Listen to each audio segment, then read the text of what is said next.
আমাদের সবুজে ঢাকা পাহাড়ে এমন কাঁচা আম দিয়ে ঘরেই কিভাবে বানাই জিভে জল আনা টক মিষ্টি আমের জুস দেখতে চাও? তাহলে চলো আজ তোমাদের দেখাই। সবচেয়ে আগে আমার চাচা পাহাড়ের ঢালে থাকা বাগান থেকে নিয়ে আসে সেই টাটকা সবুজ কাঁচা আমগুলো। তারপর এগুলোকে পানিতে কচলে কচলে ভালো করে ধুয়ে নেয়, যেন প্রতিটা আম থাকে একদম ঠান্ডা আর পরিষ্কার।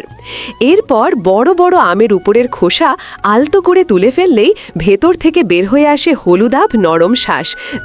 এবার সেই নরম শাঁসগুলো ছোট ছোট টুকরো করে কেটে বেতের ছড়ানো ঢালাইয়ে সাজিয়ে রাখা হয়। সবগুলো আম টুকরো হয়ে গেলে চাচা আমগুলো একটা মাটির পাত্রে ঢেলে কাঠের ডালঘাটা দিয়ে ধীরে ধীরে ঘেটে বানায় ঘন মোলায়েম পেস্ট। এরপর আসে জুস তৈরির সবচেয়ে গুরুত্বপূর্ণ ধাপ।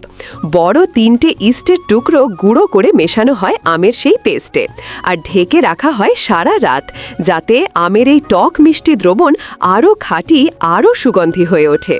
পরের দিন সকালে চাচা যখন পাত্রের মুখ খুলে কাঠের থুরুং দিয়ে আস্তে আস্তে আমের স্বরভাগটা আলাদা করে তুলে নেয়, যেন প্রতিটি ফোঁটা হয় একদম প্রাকৃতিক শ্বাসের ঘ্রাণে ভরা। ব্যাস, কাচের বোতলে ঢেলে নিলেই তৈরি হয়ে যায় আমাদের ঘরে বানানো টক মিষ্টি ফার্মেন্টেড কাঁচা আমের জুস, যার এক চুমুকেই শরীরে নেমে আসে অদ্ভুত এক প্রশান্তি।